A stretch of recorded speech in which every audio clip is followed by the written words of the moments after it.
और उस प्रोफेशन के बारे लिए कौन सी डिग्री हमें चाहिए है ये हम उसमें देख सकते हैं। वो डिग्री हम कहाँ से ले सकते हैं ये हमारे पास जानकारी है, और उसमें कितनी फीस लगेगी ये हमारे पास जानकारी है, उसमें एडमिशन कैसे होगा ये हमारे पास जानकारी है, प्लस उसके बाद हमारी क्या तनख्वाह होगी ये भी हमें जानकारी है। अधिकांश, मैं इंजीनियरिंग के बहुत खिलाफ हूँ इसलिए मैं इंजीनियरिंग के खिलाफ ही बोलूँगा। अधिकांश इंजीनियरिंग कॉलेज ये नहीं बताते कि आप बीटेक करने के बाद क्या करेंगे। आप लोगों में से बहुत लोगों के परिवार के लोग, जान पहचान के लोग होंगे जिन्होंने बीटेक किया होगा और उसके बाद तुरंत उनका कैंपस सिलेक्शन हो गया होगा। एक कंपनी है, नाम नहीं लेता हूँ, मैं ले लेता हूँ, चलिए TCS है, तुरंत ले लेती है, 18,000 रुपया देती है।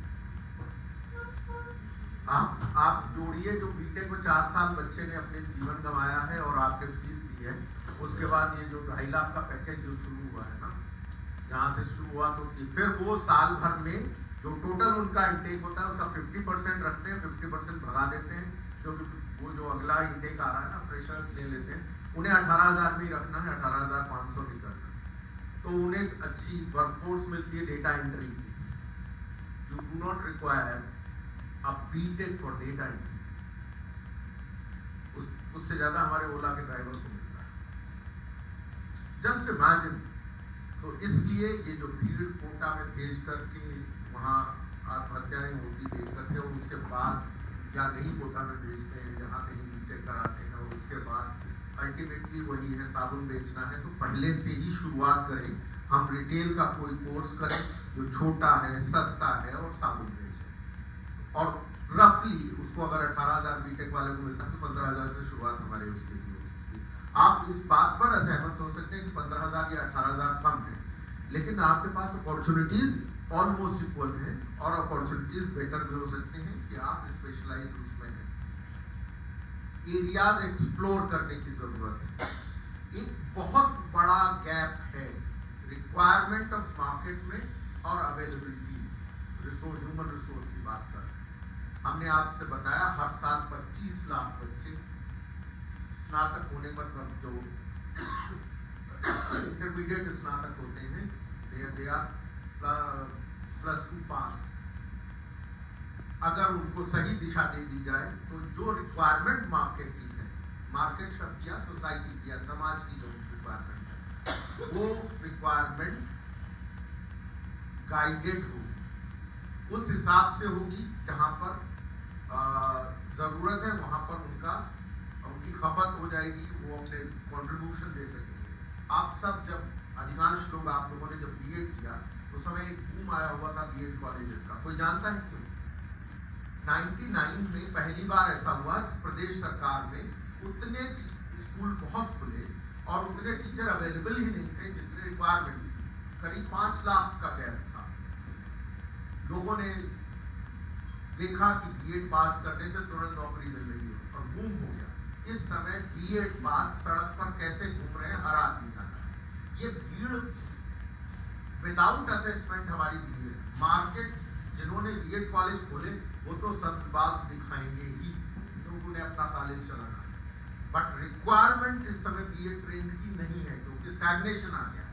इसी तरीके से इंजीनियरिंग का स्टैग्नेशन आ गया है।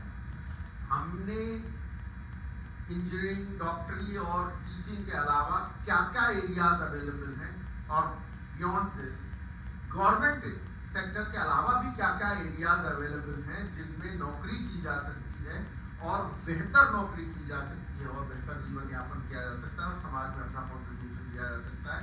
इसके बारे में अपने बच्चों को, अपने परिवार के बच्चों को और बाय एंड लार्ज अपने स्कूल के बच्चों के साथ तो हमने कभी काम नहीं किया।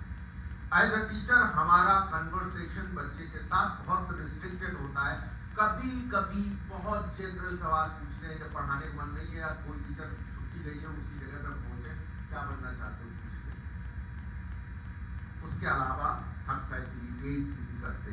अब हमारा रोल आप मानेंगे एज अ टीचर बहुत कम हुआ। जितना हमारे आपके शिक्षक हुआ करते थे उनके साथ हमारा जो टीचर का रोल था वो बहुत ब्रॉड था। मैं फिर से इस बात को दोहराता हूँ। इसलिए ब्रॉड था कि हम लोगों के टाइम में नॉलेज के सोर्स सिर्फ 2 थे, बुक इसके अलावा हमारे पास दूसरा कोई सोर्स नहीं। अब बच्चों के पास टेक्नोलॉजी आ गई है, you are not the only teacher for हर।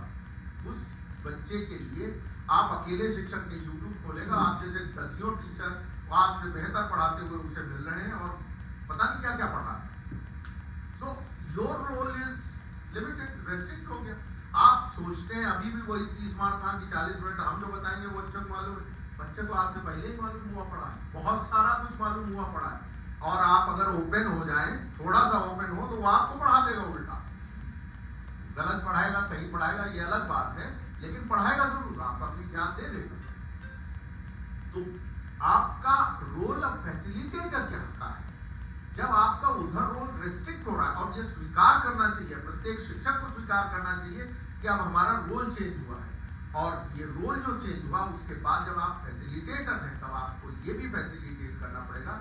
जब एक तरफ की आपको सही ज्ञान कहाँ से मिल रहा है, दूसरा इस ज्ञान का उपयोग कैसे करेंगे, आगे करियर कैसे बनाएंगे, और वो गाइडेंस हमें स्कूल लेवल से देनी पड़ेगी। इस दिशा में जो हम लोग काम कर रहे हैं यूनिसेफ और विक्रमशिला के सहयोग से, जो हम लोगों ने मॉड्यूल तैयार किया है, इसमें हम चाहते हैं कि हमारे प्रत्येक विद्यालय में शिक्षक का प्रशिक्षण हो, उनके साथ ऐसे ही जैसे हम आपके साथ संवाद यहाँ पर कर रहे हैं, जनपद स्तर पर आप संवाद स्थापित करें, और संवाद स्थापित करके उनके साथ ऐसे ही सेशन हो जैसे आपने यहाँ पर आपके होंगे।